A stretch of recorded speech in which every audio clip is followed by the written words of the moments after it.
बिस्मिल्लाहिर्रहमानिर्रहीम अस्सलाम वालेकुम। तो जी रमज़ान के लिए इफ्तार पार्टीज़ के लिए बहुत ज़बरदस्त क्रिस्पी फ्राइड ड्रम स्टिक की रेसिपी लेकर आई हूँ। बहुत ही कम चीज़ों से बनेगी। चैलेंज जी स्टार्ट करते हैं। बिस्मिल्लाहिर्रहमानिर्रहीम। सबसे पहले जी मैंने 1 किलो के करीब ड्रम स्टिक ले ली हैं। आप चाहें तो आधा किलो ड्रम स्टिक भी ले सकते हैं, ये मोटी मोटी हैं। आप चाहे छोटे साइज़ की भी ड्रम स्टिक ले लें, लेकिन ज़रा इस साइज़ की मोटी होंगी तो खाने में मज़ा आता है। सबसे पहले जी हमने इसकी वेन्स को कट कर देना है, क्योंकि ये यहाँ से ही इनमें ब्लड होता है जो अक्सर खाते हुए आता है और हमारा मज़ा ख़राब कर देता है सब। फिर हमने जी एक बाउल में इन तमाम ड्रमस्टिक को डालना है और आधा कप दही ऐड करनी है। और फिर हमने जी इसके अंदर लहसुन अदरक का जो है 2 टेबलस्पून ऐड करने हैं। जो मेरी रेसिपीज़ देखते हैं उन्हें पता होगा, मैं लहसुन अदरक बहुत ज़्यादा यूज़ करती हूँ अपनी रेसिपीज़ में।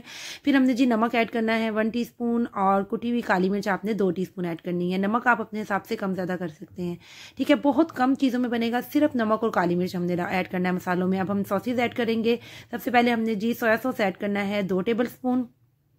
चिली सॉस ऐड करेंगे जी हम 2 टेबलस्पून।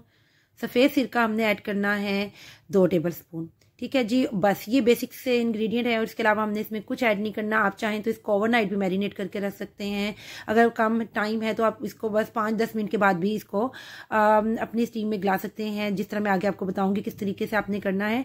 मैंने अब इसको जी कढ़ाई में रख दिया है। पानी आपने बिल्कुल ऐड नहीं करना, चिकन का अपना पानी होगा जो वो छोड़ेगा। इसके अलावा दही ने भी पानी छोड़ना है।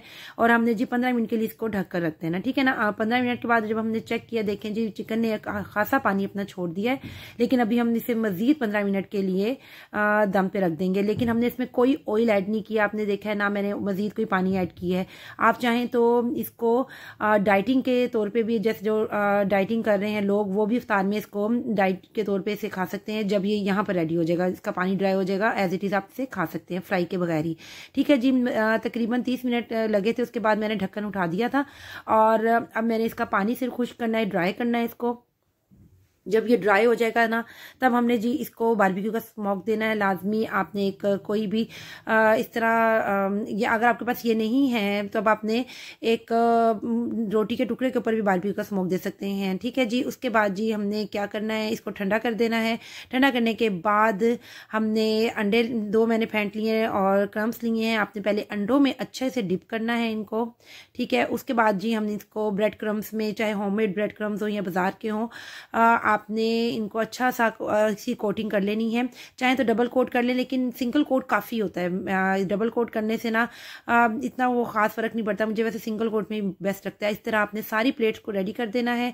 और आप इसको एज इट इज़ भी फ्रिज में फ्रीज़ कर सकते हैं और स्कूल में बच्चों के लंच बॉक्स में भी दे सकते हैं। फिर आपने जी इसको हाफ फ्राई करना है या डीप फ्राई करना है, ये आप पे डिपेंड करता है। आप ऑयल ज़्यादा गर्म नहीं होना चाहिए, ना ज़्यादा ठंडा होना चाहिए, बस मीडियम फ्लेम पे हमने इसको बनाना है। हमने सिर्फ कलर देना है, क्रिस्पी करना है, क्योंकि चिकन तो हमारा गल चुका हुआ है, ठीक है। 4-5 मिनट आपने ऐसे ही पड़े रहने देना है। फिर आपने इसकी साइड चेंज कर देनी है, ठीक है। जब तक मैं इसकी साइड चेंज कर रही हूँ उस वक्त तक आप मेरी रेसिपी को लाइक शेयर सब्सक्राइब भी कर दें। और मुझे ये भी बताएं कि आप किस शहर से मेरी रेसिपी देख रहे हैं और रमज़ान में आप कौन सी रेसिपी चाहते हैं कि मैं आपको स्पेशल बनाना बताऊं। मुझे लाजमी बताएं ताकि मैं आपको वो नेक्स्ट रेसिपी आपको बनाना बताऊं। अच्छा जी, आपने इसको लाइट सा हिलाना है। फिर आपने इसको कलर देना है। जब इस पर प्यारा सा कलर आ जाएगा ब्राउन, उसने ज़्यादा डार्क ब्राउन नहीं करना, क्योंकि ठंडा होने के बाद ये और मज़ीद डार्क हो जाता है, ठीक है। अब आपने एक एक करके इनको निकाल लेना है। देखें कितने ज़बरदस्त क्रिस्पी से हमारे ड्रम स्टिक तैयार हुए हैं। जब आप इफ्तार पार्टी में बनाएंगे और मेहमानों के लिए पेश करेंगे तो हर कोई आपकी तारीफ़ किए बगैर नहीं रह सकेगा। आप इसे लाजमी इफ्तार पार्टीज़ में या रमज़ान में ट्राई करना और मुझे अच्छा सा फीडबैक देना। मिलती हूँ फिर दोबारा किसी नई रेसिपी के साथ। अल्लाह हाफिज़।